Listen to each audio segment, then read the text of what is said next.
Dans son atelier du 15e arrondissement de Paris, Stéphane Guilbault imprime des œuvres picturales prestigieuses. Sa maîtrise de la lithographie attire de nombreux artistes contemporains. Francis Bacon ou Olivier Debré sont venus chercher ici l'expertise de son équipe. À 52 ans, Stéphane Guilbault se présente comme chef d'entreprise et artisan. Il se dit fier d'œuvrer à la démocratisation de l'art et revendique un métier devenu, au fil des rencontres, un véritable mode de vie. Je ne sais pas si on peut parler de vocation ou d'une conspiration de hasard. J'ai été amené à rencontrer cette technique très tôt, j'avais 15 ans. Après, j'ai été amené à pratiquer un peu cette technique à l'école des Beaux-Arts, dont j'étais élève. Et puis, fortuitement, à pousser la porte d'un atelier en 79, où on m'a proposé de laver les rouleaux et de balayer par terre. Et puis, ça s'est fait comme ça.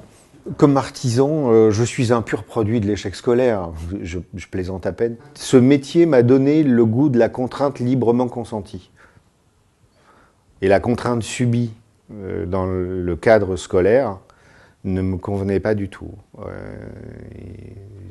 Je n'aime que l'autodiscipline.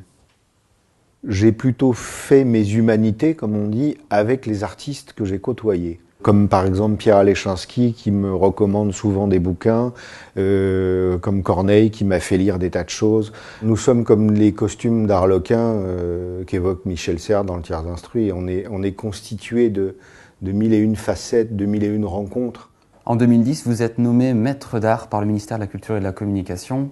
Est-ce que ça représente une réelle reconnaissance ? J'étais extrêmement honoré, en tout cas, de faire rentrer la lithographie dans la nomenclature des métiers, puisqu'elle n'y figurait pas. Pour moi, ce métier n'est pas un métier, c'est un mode de vie.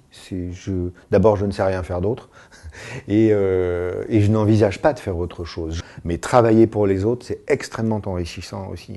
Parce que le travail d'imprimeur, c'est vraiment équivalent à un comédien qui travaillerait tantôt avec Pinter, tantôt avec Molière, tantôt avec Brecht, et ça, c'est magnifique.